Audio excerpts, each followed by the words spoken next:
Ang kahibahan lang naman ng dalawa mga buddy is yung kanilang bumalik sa tsura ng version 1. And kung mapapansin nyo, iba yung tread nito. And ang napansin ko pa palang isa, no, etong kanyang mga levers, ito mas slick yung design, mas maliit, mas sporty. Yung kanyang fender, may mga design na, ayan parang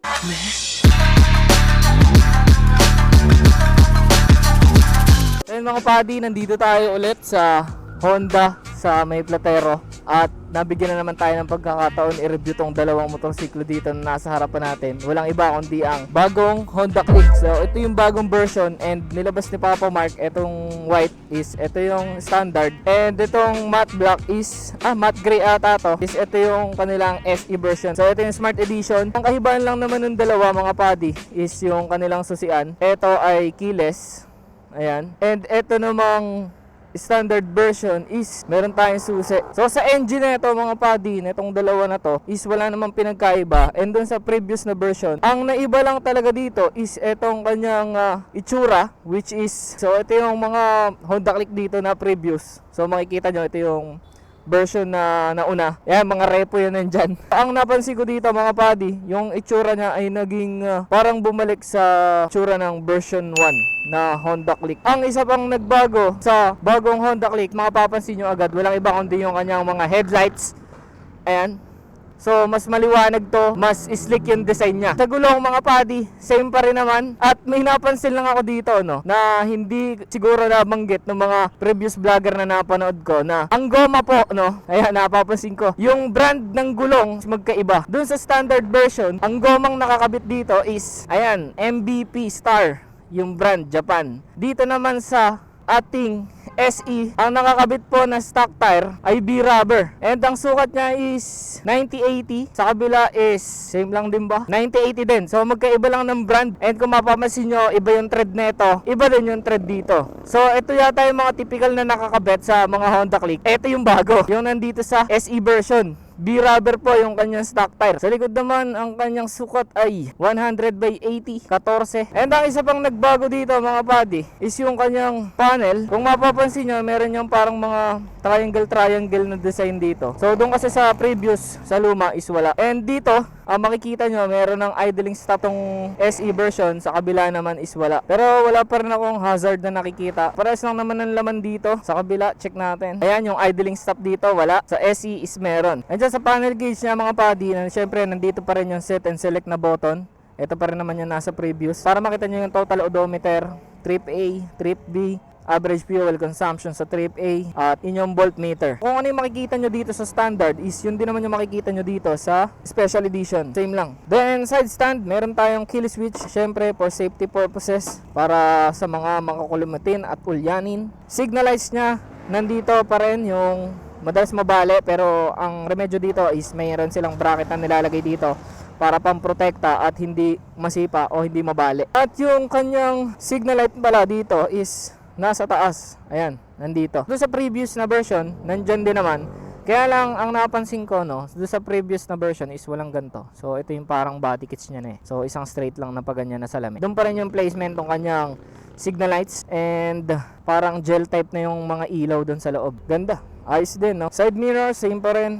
Ayan, napakalaki, na parang tenga, kaya ito yung unang pinapalitan dito. And ang napansin ko pa palang isa, no, etong kanyang mga levers is panay chrome na. So kahit anong version yung makuha nyo dito is chrome lever na yung makukuha nyo, hindi na kulay itim. Kasi alam ko sa previous panay kulay black eh. Ito, tingnan natin. Ayan, panay black. So dito sa bagong Honda Click is panay silver or chrome na yung kanyang brake levers, which is mas premium tingnan, no? Wala na kayong i-worry dito kasi dun sa black na levers is madalas unang nasisirain dito kasi nandito lagi yung daliri natin. So dito wala na kayong iisipin na matatanggalan ng pintura dahil chrome na nga siya. Yeah. And isa pang nakita ko dito mga buddy, meron siyang vent dito. Ayan, no? Meron siyang butas.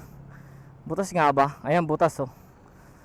Butas siya sa loob. So parehas naman sila may ganyan. And nang mapapansin nyo pang isa dito mga buddy, ang kinaibahan ng SE version sa standard version, ang SE po ay one color lang. Yung kulay ng kanyang motorsiklo is isa lang. Kunyari ito gray. Gray din siya na may touch ng bronze. Ang mags niya is bronze din. So sobrang premium tingnan pagka ganyan. Then 3D emblem na click. Sa kabila naman is decals lang tayo. And yung kanyang kulay is two-tone, white black. Meron pa yun doon sa loob, gray gray black. Ito, gray black naman to. So tatlo yung kulay na nandito, isang gray, isang white, tapos itong glossy black. And dun sa SE version is panay matte lang. So matte brown saka itong matte gray. Tapos 3D emblem, gaya ng sinabi ko kanina. And isa pang napansin kong pagbabago sa Honda Click na bago ay walang iba kundi ang bagong taillight. Ayan, kakaiba na yung korte. Dati kasi parang may tuldok-tuldok yan yung previous na version. Tapos malaki. Dito mas slick yung design, mas maliit, mas sporty, at mas agresibo.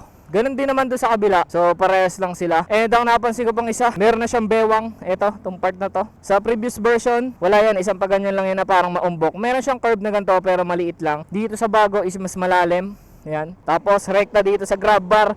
Yung grab bar niya ay iba na din. Pa letter M. Basta parang Batman. Parang yung silhouette ni Batman yung itsura ng kanyang grab bar na bago. Ito ay i-release ngayon. Kaya lilinisan pa yan pagkatapos kong videohan. Ito yung nalinisan talaga kasi ito yung naka-ready kanina. Ang itsura niya ay ulo ni Batman. And ang ating seat storage, 18 liters. Sa kabila, ganun din naman. Pares lang yan siya guys. Ayan, 18 liters. At ang kanyang fuel capacity naman, parehas pa rin, 5.5 liters na mayroong 50 km per liter fuel consumption. Ayun yung average lang yan Pero tipid naman tong Honda Click, kaya tamang-tama to kung naghahanap ka ng motorsiklo na ilalaban mo sa puki ng inang napakataas. I mean, laban sa puki ng inang napakataas na presyo ng petrolyo. And suspension natin sa likod, single pa rin, single shock lang. And dito, meron daw binago dito na mas lightweight na yung kanyang mga parts. So mas magaan kesa doon sa previous. At ang isa ko pang nakitang pagbabago, yung kanyang fender may mga design na. Ayan, parang may mga honeycomb na hindi carbon, design na honeycomb lang. Ayan, kita nyo ba? Then meron siyang mga line dito na parang bent pero hindi yan butas. Ganun yung bagong rear fender ng Honda Click. Sa kabila, ganun din naman. Para sila standard sa SE is same lang ng pinagbago dito sa kanilang fender. And syempre meron niyang ilaw dito sa plate para sa iyong plate number para kita ka kung kamote ka at wala kang kawala. Braking naman natin dito sa ating special edition is drum brake sa likod. Sa unahan naman ay single pot na caliper na merong wavy disc. Wala pa rin siyang ABS, combi brake system pa rin. Ganun din sa kabila. So kahit anong kunin nyo dyan, safe lang. So ang iba lang talaga dito sa isang to is keyless na siya. Doon sa kabila, sa standard is bisusi pa kayo. Dito, same pa rin as is. Doon sa huling version, meron siyang Type-C na charging port. Type-C na siya. At meron takip yung inyong bulsa. Sa kabila naman, mababaw na bulsa na pwedeng lagyan ng barya. A-bars. Dito, ganun din. Wala silang pinagkaiba.